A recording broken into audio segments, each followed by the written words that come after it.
The title for this morning is Receiving Help. And the question is receiving help actually a strength or a weakness? Again, I mentioned the Beatles, the pop group, who they are said to be the most well-known band, pop group ever. Probably some would say have the biggest impact, the biggest success, if you want to measure it in certain ways. And that song, Help, we had a listen to earlier. Help, I need somebody. Help, not just anybody. Help, you know I need someone. Help. When I was younger, so much younger than today, I never needed anybody's help in any way. But now, these days are gone, I'm not so self-assured. Now I find I've changed my mind and opened up the doors. Help me if you can. I'm feeling down. And I do appreciate you being around. Help me get my feet back on the ground. Won't you please, please help me? And now my life has changed in oh so many ways. My independence seems to vanish in the haze. But every now and then I feel so insecure. I know that I just need you like I've never done before. The song was number one in the UK and the United States in 1965 during what was called Beatlemania, this frenzy about the Beatles and their music. If you saw some of that with One Direction a couple of years ago, that was just a little taste.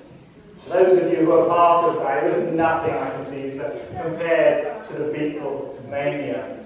The song Help was written by the wonderful John Lennon, although he acknowledges that he was helped by Paul McCartney. And 15 years later, so in 1980, John Lennon then said this about the song Help. The whole Beatles thing was just beyond comprehension. I, John said, was eating like a pig at the time. I was drinking too much and I was smoking marijuana for breakfast.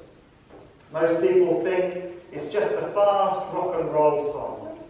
But I was subconsciously, without knowing it, crying out for help. I didn't realise it at the time. I just wrote the song because I was commissioned to for the movie Help. To everybody else, it appeared that they had everything. But deep inside, John Lennon was crying out for help. Help is one of the ongoing themes. I think most of us have picked this up already in 2 Corinthians. And Paul, not Paul McCartney, but the other Paul who formerly was Saul, could only fulfill his leading role, and he had a prime role, a crucial role, of sharing the good news of Jesus outside of Israel, outside of Jerusalem, going to the areas that we now know as Turkey and parts of Greece. But he couldn't do that crucial role without the help of a lot of people. And today we hear about one in particular who was particularly helpful by the name of Titus. There's another theme going on in 2 Corinthians. And this is a theme of the early churches, spread out as they were, needing the help. And in particular, the prayers as well as the financial help from other churches that were doing better when they were doing poorly. And then from them when they were doing well and the other churches weren't doing so well. Chapter 8, Paul writes about the good example, the poor churches in Macedonia, where he had been away from Corinth for some of this time, such as the churches of Philippi, we read about in Philippians. How they were generously sending money, even though they were poor. I love the way he uses the word grace in this chapter to talk about money. He's trying to not offend or not be too blunt, but in the same way he's trying to get right to the truth of things. But he's saying how they were very generous in sending their money to the mother church back in Jerusalem, where it all started. And it's thought that the church back in Jerusalem was struggling in particular in these early days because of perhaps crop failures, increased taxation, maybe because it was growing so quickly in places that the number of widows and orphans that they had to look after and finance was getting too big. So they were in great need. And Paul, in writing this letter to the church in Corinth, was hoping that it would encourage the wealthier churches, those that were seen as stronger, when they hear the weaker, poorer churches being so generous, that they would carry on doing the same thing. That they would finish what they had started. They had been okay in the beginning in sending money, but things had started to fall behind.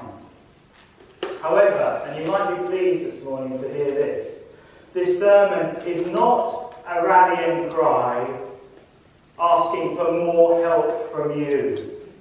It's not a rallying cry, give us more money, give us more help. Although that is important, and that is a key part of the letter as well. But having had our gift day recently, we didn't want to focus on that too much today, although ongoing giving is vital. And it's true, there are so many areas within this church where we could do with more help. But as I say, this sermon is not about that. In fact, spin it round totally. Again, it's about you and I, each of us being more open to help. Many people, you know this, many people find it so hard. And when they hear John Lennon's lyric, I've never needed anybody's help in any way, I think that will resonate with many of us. Many of us will have been brought up or just taken in as quite weak to need the help of others. But this morning, let's reflect on the importance of doing that, of opening up the door of our minds, of our hearts, of our lives, and seeing the ability to ask for help actually as a strength in weakness. Firstly, let's have a look at pride. Anybody proud here? Versus humility. Anybody really humble? You put your hand up. It's actually really pride that you're struggling with. Pride is such a stumbling block. I would suggest in all of our lives, but it has always been a stumbling block. It was a real problem in the church in Corinth. They started to see their strength, all the things that they were good at, and it puffed them up. And it wasn't helped by the teaching of these so-called super apostles who were going around and focusing on clever speech, gaining knowledge, looking powerful, money. And I love Paul's gentle teasing of the church. Love it. When he says, verse 7, since you, church in Corinth, you excel in every way. You excel in faith, in speech, in knowledge, all the things that they pride themselves in. Also, excel in the grace of giving. Good at all that, yes, but also excel in the grace of giving. I think it's fair to say that how we help others is a better indication of a church's health, a Christian's maturity. Agape love. Love in action, not just wishy-washy love, but actually love that moves to action. But yes, pride can also get in the way of us being open to help from others. Again, in John Lennon's words, maybe we feel too self-assured. Maybe our independence hasn't vanished in the haze. Proverbs 16 says, pride comes before a fall. Isn't that true? I'm thinking of my paddleboarding experiences now. Whenever I think I'm good, I'm in the water. Pride comes before a fall. But pride also gets in the way of someone asking for help when they're falling. Or asking for help when they have fallen. Pride can be that thing that just stops us saying, oh. Many of us have these popular mantras. I don't need anybody else. I'm strong. I'll do it on my own. Another hit, this time from the 80s, Joan Armatrading, fantastic lyricist. I sit here by myself, and you know I love it. You know, I don't want someone to come pay a visit. I want to be by myself. I came in this world alone. Me, myself, and I. Me, myself, and I. And when you hear her singing that, that seems to have come from hurt. But still that pride, I'm going to do this on my own. And the fact is, in Paul's day, however generous all these other churches were being, however much money they collected, think about this. Pride could still have gotten in the way of the church back in Jerusalem being open to the help from these other churches. A real issue. We forget that. We miss it in the pages. But that is why Paul is asking for the help of yet another church, the Church of Rome.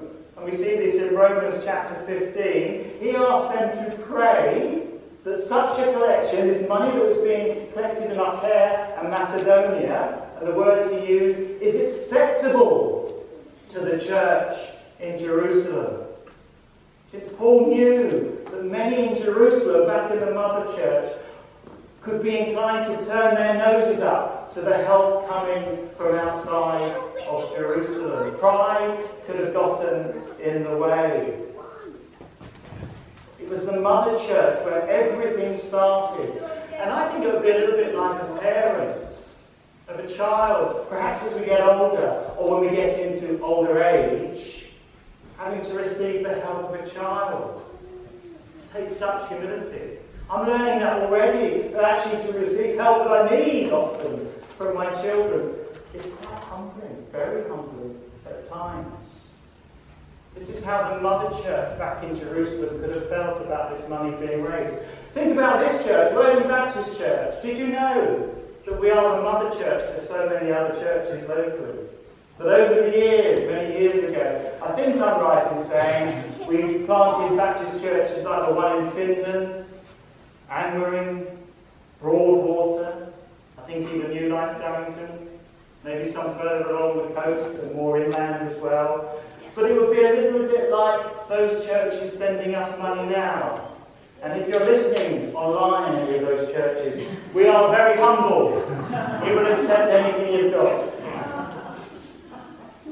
Actually, in truth, we received from one of those churches, New Life, one of the precious people who grew up in that church and was called into ministry. So we have received from that church as well.